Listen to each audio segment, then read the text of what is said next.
Etsakilany nefa ny ben'ny tanàna voafidy tao amin'ny tanànan'ny Bongatsara dia nanambara fa fanatanterahana didim-panjakana izao no tanterahana izao ary efa nisy vidiny tany nosoritan'ny ben'ny tanàna ao amin'ny tanànan'ny Bongatsara zany fa misy ambadika politika ity hetsika tanterahan'ny vahoaka amin'izao fotoana izao ity ao amin'ny tanànan'ny Bongatsara. Hoarantsika miandalina eo ihany moa ny toyn'iny vaovao iny fa niharan'ny hetraketraky ny sasany kosa ny lampihazon'ireo mpanao fihetsiketsehana etsy amin'ny lapan'ny tananan'Analakely ny maraina teo raha ny tsikaritra mantsy dia Raha nitaingina moto no nanipy zavatra teo amin'ny to lampihazo ito nisy ny firehetana ary voafehy araka ny tokony izy ihany ny afo teny an-toerana teny. Trangan-javatra nampiororo sy nampalahelo ny vahoaka no niseho tetsy amin'ny lapan'ny tananan'Analakely androany vao maraina.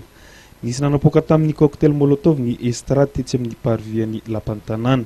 Nisy ny famaizana sy ny fahasimban-javatra teo anatrihan'izany. Roa lahy nitaingina moto no hita maso nanapoaka izany teny an-toerana. Androany folo may valambe folo sivanjato sy arivo tokony tamin'ny ray ora sy 15 minitra dia nisy olona anankiroa nitaingina moto mitondra ny reto zavatra reto niditra tao anatin'ny faritry ny commune urbaine Antananarivo. Mivory vavahady anankiroa reo dia niditra tao izy dia nametraka an'ireto zavatra reto. Ino ireo zavatra reo le atao hoe cocktail Molotov, misy enina tavoahangy fangaro na lasantsy fasika dia misy an'ireto lambo reto izay mitarika ny afo.